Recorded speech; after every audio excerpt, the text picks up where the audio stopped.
3 act structure అనేది లేకుండా మన స్టోరీ రాసిన సినిమా తీసినా కూడా 90 పాళ్ళు ఫ్లాప్ అయ్యే అవకాశం ఉంటుంది. 3 యాక్ట్ స్ట్రక్చర్ హాలీవుడ్ వాళ్ళు 99% ఫాలో అవుతారు. 1-2 ఇంక ఫ్లూక్లో వర్కౌట్ అయిన సినిమాలు. 3 యాక్ట్ స్ట్రక్చర్ ఫాలో అయితే సినిమా హిట్ అయిద్దా ఫ్లాప్ అయిద్దా అని చాలామంది అంటారు. 90% హిట్ అవుతుంది, 10% ఫ్లాప్ అయ్యే అవకాశం కూడా ఉంటుంది. కానీ 3 యాక్ట్ స్ట్రక్చర్ ఫాలో కాకపోతే హిట్ అయ్యే ఛాన్సులు 10% ఉంటుంది, ఫ్లాప్ అయ్యే ఛాన్సులు 90% ఉంటుంది. సినిమాని మన 3 యాక్ట్ స్ట్రక్చర్ ఫాలో అయ్యి దాంట్లో మంచి స్టోరీని మంచి లైన్ని ఎంచుకుంటే 100% సక్సెస్ అయ్యే అవకాశం ఉంటుంది. 3 యాక్ట్ స్ట్రక్చర్ అంటే ఏంటి? ఒక సినిమాని 3 గంటలు ఫర్ ఎగ్జాంపుల్ డివైడ్ చేస్తే దాంట్లో గంట, ఫస్ట్ గంటకు ఒక యాక్ట్, సెకండ్ గంటకి ఒక యాక్ట్, థర్డ్ గంటకి ఒక యాక్ట్, ఇట్లా మూడు యాక్ట్లు అన్నమాట. అంటే 1 మినిట్ నుంచి 1 గంట దాకా ఒక యాక్ట్ కింద వస్తుంది, 1 గంట నుంచి 2వ గంట దాకా ఇంకో యాక్ట్ కింద వస్తుంది, 2వ గంట నుంచి 3వ గంట దాకా 3 యాక్షన్లు జరగాలి. ఇక్కడ యాక్ట్ అంటే యాక్షన్ అంతే, యాక్షన్ జరగాలి. యాక్షన్ జరగాలి అంటే అసలు సినిమా స్టార్ట్ అయినప్పుడు ఎలా ఉంటుందంటే అందరూ మామూలుగా మ్యాక్సిమం ఫ్లాప్లు అవుతుంది. తెలుగు ఇండస్ట్రీలో 350 సినిమాల్లో 300 సినిమాలు ఫ్లాప్ అవుతుంది అనుకోండి యావరేజ్గా.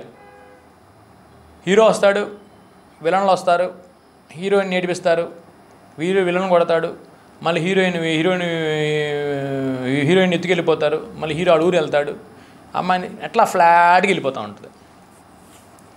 అంటే ఎగ్జాంపుల్ చెప్పాను, ప్రతి సినిమాలు ఇలా ఉండేదని కాదు. హారర్ అవ్వచ్చు, ఇది ఎక్కువ ఇవే చేస్తున్నారు, అందుకే ఫ్లాప్ అవుతున్నాయి. స్టోరీని వెరైటీగా తీసుకొని 3 యాక్ట్ స్ట్రక్చర్ ఫాలో అయ్యి 100% ఫ్లాపే అవ్వదు. అయితే మనకు 100 మార్కులు వస్తాయో చెప్పలేం, 100కి 60 మార్కులు వస్తే మాత్రం గ్యారంటీ చెప్పొచ్చు. మనం ప్రతిసారి ఇదే వాదిస్తున్నాం, ఎందుకంటే 100 మార్కులు వస్తే 100 మార్కులు వస్తాయి, 100 మార్కులకి 60 మార్కులు వస్తాయి, ఎందుకంటే మనం డిస్టెన్స్లో పాస్ అయ్యాం. ఆడియన్ని ఎలా స్క్రీన్ ప్లేలో నెక్స్ట్ స్క్రీన్ ప్లే వస్తుంది. ఇప్పుడు 3 యాక్ట్ స్ట్రక్చర్ ప్రకారంగా మన స్టోరీ రాసుకుంటే 60 మార్కులు వచ్చినట్టు, తర్వాత మన స్క్రీన్ ప్లేలో దాన్ని ఎంత ఆధ్యాత్మిక, ఎంత ఇంట్రెస్టింగ్గా మనం దాన్ని తీసుకెళ్ళాం జనాల్లోకి, వాడిని ఎంత ఇంట్రెస్టింగ్గా దాంట్లో ఫన్ యాడ్ చేసామా, దాంట్లో ఇంట్రెస్ట్ సస్పెన్స్ యాడ్ చేసామా, దాంట్లో మంచి థ్రిల్లింగ్ ఎలిమెంట్స్ యాడ్ చేసామా అని. ఇప్పుడు స్టోరీ బాగుంటుంది ఇవన్నీ, అట్లా కాకుండా కొంతమంది స్టోరీ మీదే స్టోరీ యాడ్ చేయకుండా సస్పెన్స్ యాడ్ చేద్దాం, లేదంటే భయంకరంగా ఫైట్లు పెడదాం, ఇవన్నీ అనుకుంటారు. ఇవన్నీ అనుకుంటే డమాల్. 3 యాక్ట్ స్ట్రక్చర్ ఫాలో అవుతా మనం చేసుకోవాలి. 3 యాక్ట్ స్ట్రక్చర్ ఎందుకు ఫాలో అవ్వాలంటున్నా అంటే ట్రిగ్నామెట్రీకి ఎట్లయితే మనకు ఫార్ములా తెలియకుండా సినిమా సమ్ము ఫ్లాప్ అయిద్దో సేమ్ ఇదే కూడా అంతే. కొంతమంది ఫ్లూక్లో కూడా చూస్తూనే ఉంటాం మన స్కూల్లో, వాడు ట్రిగ్నామెట్రీ ఫార్ములా సరిగ్గా రావు కానీ వాడు సమ్ము సొల్యూషన్ తీసుకొస్తాడు ఎట్టో ఒకటి కింద మీద పడి. అట్లాంటి వాళ్ళు 100లో ఒకడు ఉంటాడు, కానీ ట్రిగ్నామెట్రీ ఫార్ములా నేర్చుకున్న ప్రతి ఒక్కడు సమ్ సొల్యూషన్ తీసుకొస్తాడు, ఎందుకంటే అది ఫార్ములా మీద బేస్ అయి ఉంటుంది ట్రిగ్నామెట్రీ అంతా. సో అదేవిధంగా మనం దీన్ని తీసుకోవాలి, సినిమా 3 యాక్ట్ స్ట్రక్చర్ కూడా తీసుకోవాలి. ఇది ప్రూవెన్ అనమాట, ఇది ఇంకా సైన్స్, ఇది ప్రూవెన్. అంటే సైన్స్ అంటే సినిమా సైన్స్ అనుకోండి, ఇది ప్రూవ్ అయిపోయింది ఈ ఫార్ములా. ఇంకా దాని గురించి మీరు ఎక్కువ క్వశ్చన్ లేదు, ఎందుకంటే 3 యాక్ట్ స్ట్రక్చర్ అనేది హాలీవుడ్లో ఒక ప్రతి స్కూల్స్లో కూడా లెసన్స్లో, ఎప్పుడైతే యూనివర్సిటీస్లో ఈ హాలీవుడ్లో కొంతమంది నేర్చుకోవడానికి వెళ్తారో వాళ్ళకి డైరెక్షన్ కోర్స్ నుంచి స్క్రిప్ట్ గురించి నేర్పించినప్పుడు 3 యాక్ట్ స్ట్రక్చర్ మీరు ఖచ్చితంగా చెప్తారు. ఒక్కొక్క స్టేజ్ స్ట్రక్చర్ ఒక్కో రకంగా చెప్తారు, కానీ అన్ని ఏదైనా 3 యాక్ట్ స్ట్రక్చరే, ఒక పేరు ఒక్కో రకంగా ఒక పేరు వాడతాడు. అయితే ఇప్పుడు సినిమా స్టార్ట్ అయింది, స్టార్ట్ అవ్వగానే మనం జస్ట్గా హీరో ఇంట్రో ఇస్తాము, ఒక సాంగ్ పెడతాము, ఏదో జనరల్గా ఆయన హీరో గారి కోసం మనం ఏదైనా ఫ్యాన్స్ కోసం పెట్టింది. అక్కడి నుంచి 10 నిమిషాల్లో మన ఆడియన్ హుక్ చేయాలి. హుక్ చేయాలంటే ఒక ఎక్స్ప్లోజన్, అంటే ఈ 3 యాక్ట్ స్ట్రక్చర్లో ఫస్ట్ జరగాల్సింది ఎక్స్ప్లోజన్ అంటారు దీన్ని. ఎక్స్ప్లోజన్ జరగాలి అక్కడ, బూమ్ అంటే ఏమవ్వాలి? For example heroine dance, hero road మీద సరదాగా వెళ్తున్నాడు, హీరోయిన్ పరిచయం, డ్యాన్స్ 10 మినిట్స్ సరదా జరిగిపోయింది. ఎక్స్ప్లోజన్ అంటే ఏంటంటే ఆ హీరోయిన్ని, ఎగ్జాంపుల్ చెప్తున్నాను, ఇది సినిమా ఇది ఈ పాయింట్ పెట్టి మీరు ఇటు కొడతారని అడగమాకండి, ఎగ్జాంపుల్ మీకు అర్థమయ్యేటట్టు సింపుల్గా చెప్తున్నాను. నేనైతే ఇట్లా రాయన్లు ఇంకో రకంగా రాసుకుంటా. హీరోయిన్ ధడేలుమని బిల్డింగ్ నుంచి పడాలి, అప్పుడు సరదాగా జరిగిపోయారు, సరదాగా లవ్ చేసుకున్నారు, 10 మినిట్సే, మళ్ళీ ఎక్కువసేపు టైం తీసుకోకూడదు. ఎగ్జాంపుల్ చెప్తున్నా, హీరో ఫైట్ చేశాడు, కండలు చూపించాడు, తర్వాత హీరోయిన్ వచ్చింది, ప్రేమించుకున్నాడు, ధడేలుమని కింద పడి అక్కడ విలన్ ఇంటర్వ్యూ చేసుకుంటే అక్కడ ఒక ఎక్స్ప్లోజన్ జరిగింది, హీరోకి మైండ్ పోయింది, అదే ఆడియన్ కూడా పోయింది. ఎందుకు జరిగిందని ఆడియన్ ఇంట్రెస్టింగ్ ఆలోచిస్తాడు, అట్లాగే హీరో స్ట్రగుల్ గురించి ఆలోచిస్తాడు. నెక్స్ట్ మెల్లిగా సినిమా ఎక్స్పోజర్ అవ్వంగానే జనం కాసేపు వెయిట్ చేస్తూ ఉంటారు, కాస్త అట్లా టైం తీసుకోవచ్చు మనం. ఇంకా నువ్వు కామెడీ రన్ చేసుకుంటావో లేదంటే ఏదన్నా రన్ చేసుకుంటావో, నీ ఇష్టం, సస్పెన్స్ రన్ చేసుకుంటా కొంచెం దూరం వెళ్ళిన తర్వాత ఒక ఇన్సైటింగ్ ఈవెంట్ ఒకటి పెట్టుకోవాలి. మళ్ళీ ఇన్సైటింగ్ ఇన్సిడెంట్ అంటారు, ఇన్సైటింగ్ ఈవెంట్ ఏదైనా సరే. అంటే ఫస్ట్ మనం 10 నిమిషాలకి ఎక్స్ప్లోజన్ చేసాం, మళ్ళీ ఒక అరగంటకే ఒక అరగంట తర్వాత అంటే సినిమా ఇట్లా వెళ్తుంది, లేచింది కదా మామూలుగా స్టార్ట్ అయిన సినిమా ఎక్స్ప్లోజన్ ఇలా లేచింది. ఒక అరగంట వెళ్ళిన తర్వాత అక్కడ మనం ఇక్కడ పెడతాను, ఇక్కడ నేను ఒక ఫోటో పెడతాను, మీరు చూడండి ఎక్స్ప్లెనేషన్ అప్పుడు. ఇలా వెళ్ళినప్పుడు ఒక అరగంట తర్వాత మనం అక్కడ ఇన్సైటింగ్ ఈవెంట్ ఒకటి క్రియేట్, అంటే ఆ అమ్మాయిని ఫర్ ఎగ్జాంపుల్ ఆ అమ్మాయి ఎవడో డ్రగ్గిస్టోడు డ్రగ్స్ తయారు చేస్తున్న అమ్మాయి చూసింది, అక్కడ ఒక ఇన్సైటింగ్ హుక్, అక్కడ ఒక ఇన్సైటింగ్ ఈవెంట్ పెట్టాం. ఎగ్జాంపుల్ చెప్తున్నాం, ఇది హిట్ అయితే అని కాదు, ఇది ఎగ్జాంపుల్ కింద తీసుకోండి. ఆడ పెట్టాం. పెట్టిన తర్వాత ఇంకా అక్కడ హీరో ఎందుకు చచ్చిపోయింది ఏంటి అమ్మాయి ఏంటి మళ్ళీ ఆయన జరుగుతూ పోయినప్పుడు మళ్ళీ ఇంకా గంటకు వచ్చింది స్టోరీ. గంట రాగానే ఫస్ట్ ఎక్స్ప్లోజన్ పెట్టాం, తర్వాత ఇన్సైటింగ్ ఈవెంట్ పెట్టాం. అక్కడికి 10 నిమిషాలు, ఇది ఒక 40 నిమిషాలు అయిపోయింది. ఇంకో 20 నిమిషాలు సినిమా రన్ చేసిన తర్వాత గంట అయిపోద్ది. అంటే అక్కడ ఒక యాక్ట్ అయిపోయింది. ఒక యాక్ట్లో 2 పెట్టాం మనం. ఒకటేమో ఎక్స్ప్లోజన్, రెండోదేమో ఇన్సైటింగ్ ఇన్సిడెంట్ పెట్టేసాం. అంటే ఆడియన్ అక్కడ వరకు ఎట్లా కొట్టా గంట సేపు లాక్కొచ్చాం. తెలుగు సినిమాలు ఎక్కువ 3 గంటలు 2.5 గంటలు ఉంటాయి కాబట్టి. నెక్స్ట్ ఇక్కడ ఏం చేయాలి, ఇంక ఇంటర్వెల్ వైపు మనం దారి తీయాలి. అంటే ఒక గంట, ఒక అరగంటలో ఇంటర్వెల్కి వెళ్ళాలి మనం. ఈ పావు గంట అరగంట ఇంటర్వెల్కి వెళ్ళాలి. అంటే ఇంటర్వెల్కి వెళ్ళే ముందు మనం ఆడియన్కి ఇంక చిరాకు పడుతూ ఉండే స్టేజ్లో మనం ఇంకోటి ఏదైనా మిడ్ పాయింట్ క్రియేట్ చేయాలి. దాన్ని మిడ్ పాయింట్ అంటారు. మిడ్ అంటే సగానికి. అంటే సెకండ్ యాక్ట్ మనం స్టార్ట్ అయిన తర్వాత, అరగంటకి, ఒకవేళ మీరు తక్కువ 2 గంటలు అయితే టైం తగ్గించుకుంటాం కదా దాన్ని. అట్లా నేను గంట కూడా ఎగ్జాంపుల్ చెప్పాను మీకు అర్థం. అంటే ఒక ఫస్ట్ యాక్ట్ ఏమో 1 గంట అయిపోయింది, సెకండ్ యాక్ట్ స్టార్ట్ అయింది అంటే 1 గంట నుంచి 2వ గంట మధ్యలో జరిగే స్టోరీలో ఈ 2వ గంట స్టార్ట్ అయిన తర్వాత ఒక 20 నిమిషాలకో అరగంటకో ఒక మిడ్ పాయింట్ పెట్టాలి. బ్యాంగ్, హీరోయిన్ ఒక డ్రగ్స్ స్మగ్లర్ ట్విస్ట్ పెట్టాం. అలా అమ్మాయి డ్రగ్స్ స్మగ్లర్, అలా మంచిది కాదు అని అక్కడ రివీల్ చేసాం. ఏ అమ్మాయి హీరో పిచ్చోడు అయిపోతారు. అక్కడ హీరో ఇంత కష్టపడి ఇంత ఫైట్లు చేసి ఎంత చేసిన తర్వాత మనం ట్విస్ట్ పెట్టి ఇంటర్వ్యూలు కొట్టాం. అంటే ఆడియన్ బయటకు వచ్చిన ఏందిరా ఈ అమ్మాయి డ్రగ్స్ స్మగ్లరా, హీరోని లవ్ చేసింది, హీరోని మోసం చేసింది, అసలు డ్రగ్స్ స్మగ్లరా ఈ అమ్మాయి. అంటే ఎగ్జాంపుల్ చెప్తున్నా, ఈ స్టోరీ హిట్ అయితే ఇట్లా పెట్టమాకండి, నేను ఎవరు అర్థమయ్యేలా చెప్పాను. అక్కడికి ఇంటర్వ్యూలు అంటే ఆడియన్ ఇదంతా ఒక ఎంగేజ్ చేసాం ఆడియన్ని. హుక్కు అంటే ఫస్ట్ 10 నిమిషాలు ఎందుకు చేస్తామంటే వాడు ఓటీటీలో పెట్టగానే చూస్తా ఉండగానే 10 నిమిషాల తర్వాత మీరు ఇసుకిచ్చారనుకోండి, ఇంకా లవ్ తీసుకెళ్తాను అనుకోండి, వాడు వేరే సినిమాకి వెళ్ళిపోతాడు. అందుకని అక్కడ ఇన్స్టెంట్ పెట్టాలి. హుక్ అయిపోయాడు వాడిని. ఇంక ఇంటర్వ్యూల దాకా ఎలా లాక్కు రావాలి అంటే అరగంట కూడా పెట్టుకుంటూ వచ్చాము. గంటన్నర అయింది. గంటన్నర తర్వాత ఇంకా మళ్ళీ ఇంటర్వ్యూల తర్వాత స్టార్ట్ అవుతుంది. స్టార్ట్ అయినప్పుడు ఆడియన్ మళ్ళీ పాప్కార్న్ తిని ఆడియన్ లోపలికి వస్తాడు. వచ్చినోడు ఏమన్నా హీరోయిన్ ఎందుకు బాబు ఇంత పని చేసింది, ఆ అమ్మాయిని మనం ఇది అనుకున్నాము, ఆ అమ్మాయి అట్లా డ్రగ్ ఇష్ట అంట, అసలు ఏం జరిగింది అంటే సెకండ్ హాఫ్లో ఆడియన్కి ఇంకా మనం ఇక్కడ ఆడియన్కి సెకండ్ హాఫ్ చాలా ముఖ్యం. ఆడియన్ ఇంకా దగ్గి చెప్పేశాడు, ఇక్కడి నుంచి కనుక మనం లేకపోతే ఆడియన్ ఫ్లాప్ అని వేస్తాడు సినిమాని. ఇప్పుడు మనం ఏం చేసాం, హీరో నేను ఒక అమ్మాయిని నమ్మాను, ఆ అమ్మాయి నన్ను మోసం చేయదు, నా గొప్పది అని ఆ అమ్మాయి కూడా ఇన్వెస్టిగేట్ చేస్తాడు. ఆ అమ్మాయి ఎవరు, ఏడ పుట్టింది, ఏది పుట్టిందని ఇంకొక 20 నిమిషాలు ఏమో ఇన్వెస్టిగేట్ చేస్తాడు. అంటే గంటన్నర అయిపోయింది, మన సెకండ్ యాక్ట్ మధ్యలో ఉన్నాము, గంటన్నర అయింది, ఇంకో అరగంటలో ఇది అయిపోద్ది. ఏది మన దాన్ని ఏమంటారు, సెకండ్ యాక్ట్ అయిపోద్ది.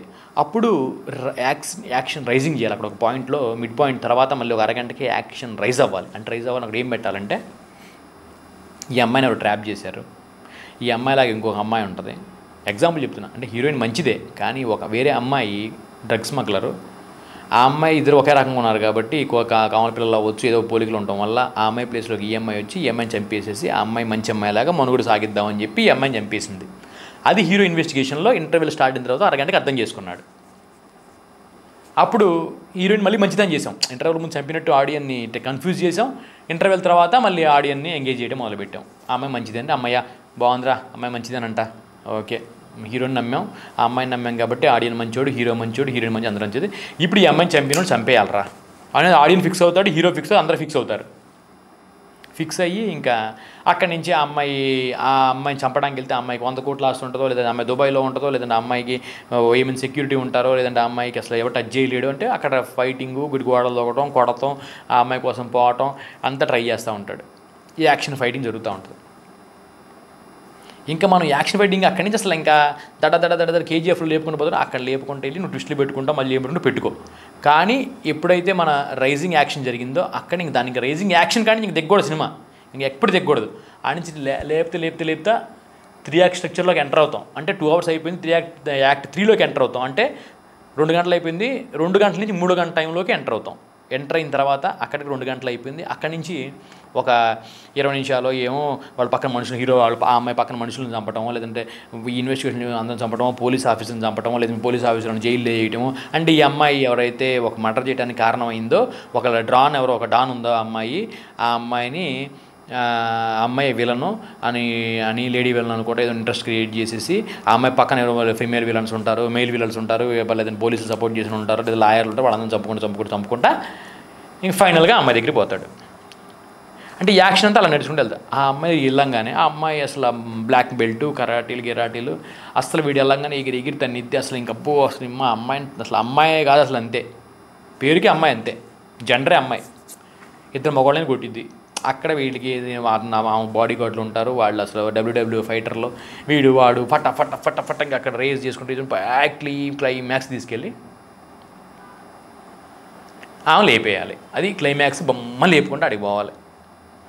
ఆమె సీఎం సపోర్ట్ చేసి సీఎంని కూడా లేపేయటం, ఆమెను చంపేయటం, ఇట్లా దడ ఆ 2.5 గంటల తర్వాత నుంచి ఇంకా నెక్స్ట్ పావు గంట 20 నిమిషాలు లేపుకుంటూ వెళ్ళిపోయి ఇంకా 2 గంటల 45 నిమిషాలు, 2 గంటల 55 నిమిషాల దాకా క్లైమాక్స్. ఇంకొక 5 నిమిషాలు మనం తర్వాత లాఫ్ట్ పెట్టుకోవాలి. ఆ క్లైమాక్స్లో అమ్మాయి లేపేయంగానే ఇంకా మళ్ళీ హీరో లేపేయంగానే సినిమా క్లోజ్ అయిన శుభం వేయకూడదు. వేస్తే ఏంటంటే ఏదో అన్నం పెట్టి పెరుగు అన్నం పెట్టినట్టు ఉంటుంది భోజనాల్లో. దాన్ని లాస్ట్లో ఏం చేయాలంటే దాన్ని ఇలా దించాలి. ఇలా దించి చక్కగా ఆయన వచ్చేసి మళ్ళీ హీరో వచ్చి హీరోయిన్ వాళ్ళ అమ్మా నాన్న బతుకుంటే వీళ్ళందరూ కలిసి ఆ అమ్మాయి హీరోయిన్కి ఏదో ఒక గోల్ ఉంటుంది, ఆ అనాథాశ్రమాన్ని చూసుకోవాలనో ఏదో ఆ అమ్మాయి కోసం ఈయన చేసి అంటే ఒక మంచి చేసి ఆడియన్స్ అంతా హ్యాపీగా చేసి అక్కడతో అందరు హ్యాపీగా ఉన్నామని చెప్పి హీరో హ్యాపీగా ఉన్నాడు.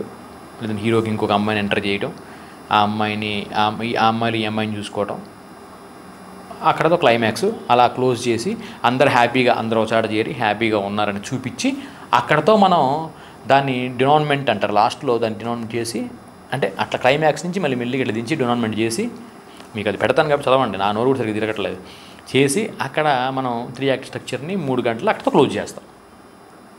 ఈ స్ట్రక్చర్లో వెళ్ళాలి. 100% ఈ స్ట్రక్చర్ ఫాలో అవ్వకుండా వెళ్ళకూడదు. అంటే ఇప్పుడు నేను చెప్పిన స్టోరీ బాగుండకపోవచ్చు, ఎప్పటికప్పుడు స్పాంటేనియస్ ఇప్పుడు అనుకున్నా, నేను రాసింది కాదు అది. దీన్ని మీకు రామాయణంలో చెప్పాలంటే రాముడు పుట్టినప్పుడు ఆయన భలే ఉన్నాడు, తెల్లగా ఉన్నాడు, రామరాజ్యం మంచోళ్ళు ఇన్ని చూపిస్తూ ఉంటారు. అంతవరకు బాగానే ఉంటుంది. ఆయన యుద్ధం నేర్పించాం, అంతవరకు 10 నిమిషాలు 15 నిమిషాలు నడిపాం అనుకోండి. సడన్గా అక్కడ ఒక రాక్షసుడు వస్తాడు, రాముడు అసలు అప్పుడే విల్లు నేర్చుకుంటూ దాన్ని చంపుతాడు. అది ఎక్స్ప్లోజన్. మళ్ళీ ఆ నుంచి మెల్లిగా జరుగుతూ ఉన్నప్పుడు ఇన్సైటింగ్ ఈవెంట్ వస్తుంది. ఇన్సైటింగ్ ఈవెంట్ ఎక్కడ? వాళ్ళ పిన్ని వల్ల వాళ్ళ నాన్న ఆయన్ని వనవాసం వెళ్ళిపోమంటాడు. లేదంటే ఇన్సైటింగ్ ఈవెంట్ ఎక్కడ పెట్టుకోవచ్చు అంటే సీత ఆయన విల్లు నిడిచే దగ్గర ఇన్సైటింగ్ ఈవెంట్ పెట్టుకోవచ్చు. విల్లు ఇరుస్తారు కదా అక్కడ. తర్వాత మిడ్ పాయింట్ ఎక్కడ పెట్టుకుంటామంటే మనం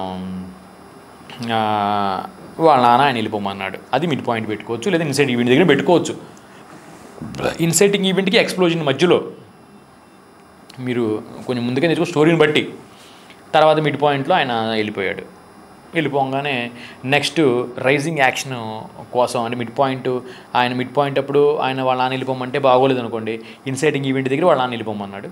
మిడ్ పాయింట్ అప్పుడు ఏం పెట్టుకుంటారంటే రావణాసుడు వచ్చి సీతని ఎత్తుకుపోవడం, మిడ్ పాయింట్ పెట్టుకోండి. అక్కడతో ఇంటర్వెల్ అయిపోయింది. తర్వాత ఈయన ఇంకా రైజింగ్ యాక్షన్, అక్కడి నుంచి యాక్షన్ రైజింగే, ఎక్కడ తగ్గదు. ఆడమంతులు రావటం, వీళ్ళందరూ కలిసి దాని చేయటం, మళ్ళీ నీళ్ళల్లో ఇట్లా వారధి కట్టడం, అక్కడి నుంచి ఆయన వీళ్ళు వాలిని చంపటం, ఎంత రైజింగ్ అనమాట యాక్షన్. చూడండి, అక్కడ చంపటం, ఆంజనేయ స్వామి అక్కడ తగలబెట్టి రావటం, మళ్ళీ రాముడు వెళ్ళటం, రాముడు ఆయన చంపటం, ఎక్కడ కూడా మీకు తగ్గదు చూడండి యాక్షన్. అంటే అది థర్డ్ యాక్ట్లో జరిగేది. ఇంకా క్లైమాక్స్ లేపేసాం, చంపేసాం రావణుని. మళ్ళీ మెల్లిగా అక్కడ చంపి సినిమా క్లోజ్ చేసేస్తే ఏముండదు. మళ్ళీ సీత దగ్గరికి వచ్చి ఆమెను తీసుకొని ఇద్దరు కలిసి చక్కగా నవ్వుకుంటా మళ్ళీ గుర్రాల్లో ఎక్కి మళ్ళీ అలా రాజ్యానికి వచ్చి మళ్ళీ పట్టాభిషేకం ఆయన చేసుకొని అందరూ ఆనందంగా నవ్వుకుంటూ భోజనాలు చేసో ఏదో అలా చూపిస్తే చక్కగా ఫినిషింగ్, కడుపు నిండా భోజనం తిన్నట్టు ఉంటుంది. మంచిగా భోజనం పప్పు వేసుకుని తిన్నాం, కూర వేసుకుని తిన్నాం, సాంబార్ వేసుకుని తిన్నాం, మళ్ళీ పెరుగు వేసుకుని తిన్నాం, లాస్ట్లో కిళ్ళి కూడా పెట్టాం. ఇది స్టోరీ. ఇది ఫాలో అయ్యి ఫ్లాప్ ఉండదు. నువ్వు ఎన్ని సినిమాలు చేసావు, నీ ఎక్స్పీరియన్స్ ఏంది, నువ్వే ఊరు, నీ ఏంది, నీ ఊరేంది అని చాలామంది అంటూ ఉన్నారు. బాబు నేను 45 షార్ట్ ఫిల్మ్లు చేశాను, 40 షార్ట్ ఫిల్మ్లో చేసాం కలిసి, చాలామంది ఫ్రెండ్స్తో కలిసి చేసాం. నాయి కొన్ని ఉన్నాయి, పేరు కూడా ఉంటుంది. ఈటీవీలో కూడా నా గురించి వచ్చింది డైరెక్టర్గా ఇంటర్వ్యూ, చిన్న యువ ప్రోగ్రామ్ లాంటిది. ప్రైవేట్ ఇప్పుడు మళ్ళీ ఒక 2-3 షార్ట్ ఫిల్మ్స్ చేస్తున్నాము. ఈ ఏదో పెద్ద సినిమాలు 4-5 సినిమాలు, అంటే పెద్ద సినిమాలు అంటే చిరంజీవి గారు ఆ టైప్ సినిమాలు కదా, నేను ₹1 కోటి 2 కోట్లు థియేటర్ రిలీజ్ సినిమాలు 4-5 థియేటర్ రిలీజ్ సినిమాలు కూడా చేశాను. చిన్న సినిమాలు చేసుకున్నాము, థియేటర్ రిలీజ్ అయింది, ఓటీటీలో కూడా రిలీజ్ అయిన సినిమాలు కూడా చేశాను అసిస్టెంట్గా. నాకు తెలిసిన నాలెడ్జ్ స్ప్రెడ్ చేస్తున్నాను. హాలీవుడ్ కోర్సులు చేశాను, ఇప్పుడు చేసుకుంటా ఉన్నాను ప్రెజెంట్ కూడా.